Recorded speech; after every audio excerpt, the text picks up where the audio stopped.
Hey everyone, and welcome to The Explainer. Now picture this. You're walking into your local supermarket, grabbing a cart, and turning down that very first aisle. Immediately, you're just surrounded by thousands of brightly colored boxes, bottles, cans, and bags. It feels incredibly empowering, right? I mean, look at all these brands, look at all this choice. You are the absolute master of your own grocery destiny. Okay, let's dive into this. Picture yourself right there in the beverage aisle. You're thirsty, and you've got to make a decision. Are you going to grab a refreshing Pepsi? Or maybe you want to replenish your electrolytes with a Gatorade? Or, perhaps you'll reach for a Lipton iced tea. You weigh your options, you pick the one that fits your current mood, your taste buds, or maybe just your long-standing brand loyalty.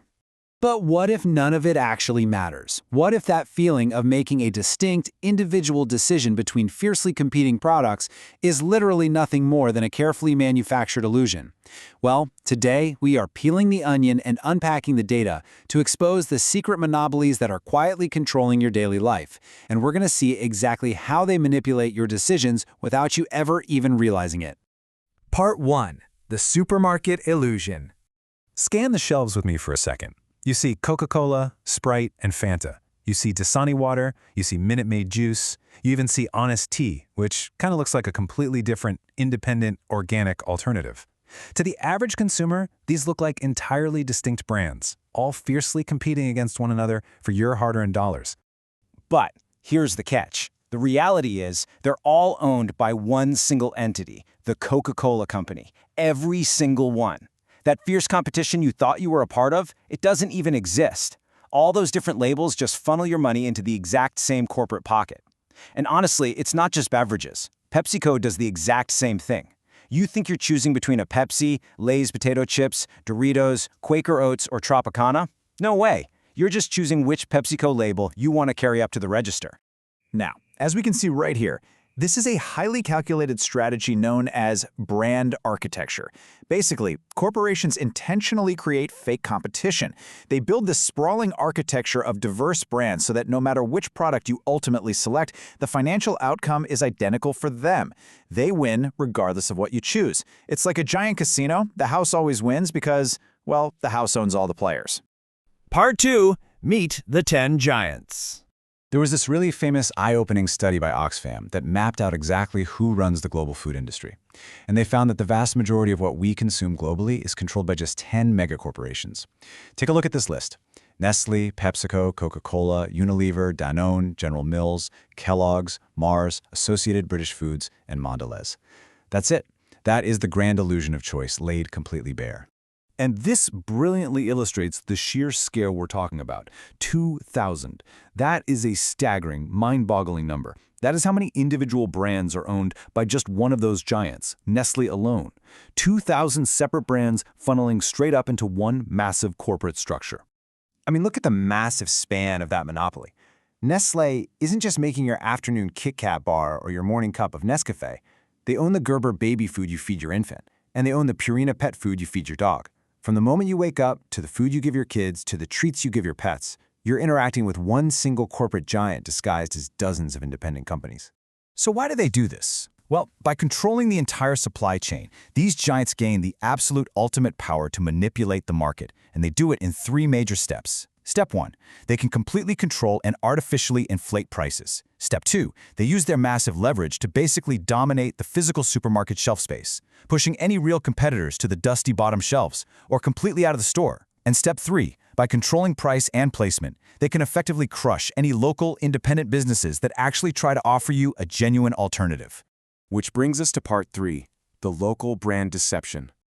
Now, what's really interesting about this slide is seeing the secret corporate parents hiding right behind humble local branding. Take Ben & Jerry's. It's famous all over the world for being this quirky, independent, socially conscious ice cream company from Vermont. But Ben & Jerry's is fully owned by Unilever. Yep, one of the 10 massive corporate conglomerates we literally just talked about. Or, consider the eco-friendly health and beauty market. You might choose to buy from the Body Shop because you really want to support ethical, cruelty-free, and environmentally conscious business practices, but the Body Shop was bought out by the enormous cosmetics giant L'Oreal. The megacorporations deliberately keep the original, humble branding completely intact.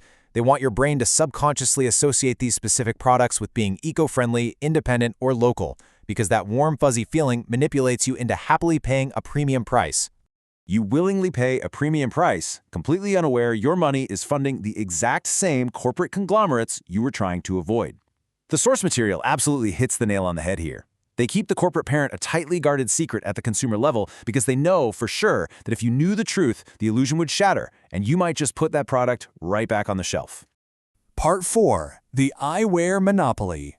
Let's step out of the grocery store for a minute. Just take a look at this list. Ray-Ban, Oakley, Chanel, Prada, Armani, Versace.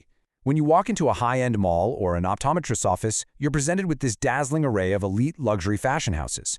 You spend hours trying them on in the mirror, debating whether you're more of an Oakley person or an Armani person, comparing all the intricate design differences. But industry data reveals something crazy.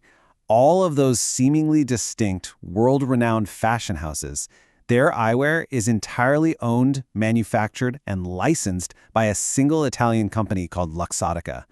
And they don't just make the glasses, they even own the retail stores where you buy them, like Sunglass Hut. It is a total vertical monopoly of the entire industry.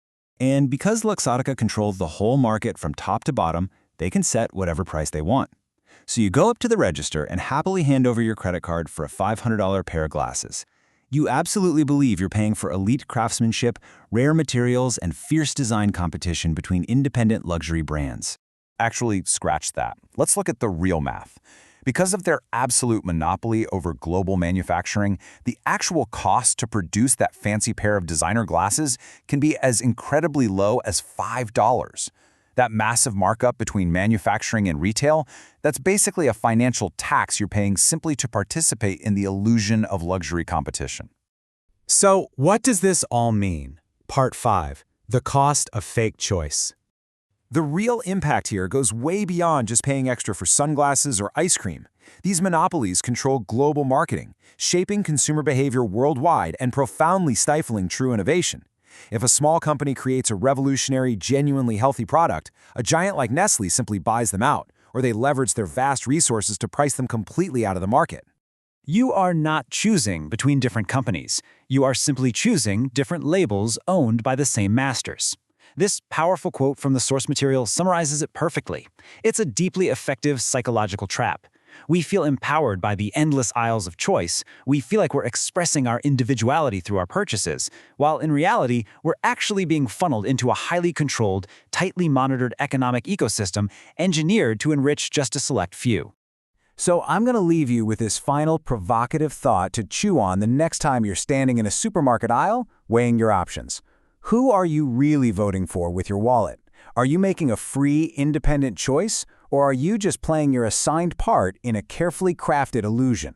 The next time you shop, try looking past the bright colors and the catchy names, and look for who actually owns the brand. Thanks for joining me on this explainer. Keep questioning what you see, keep learning, and we'll see you next time.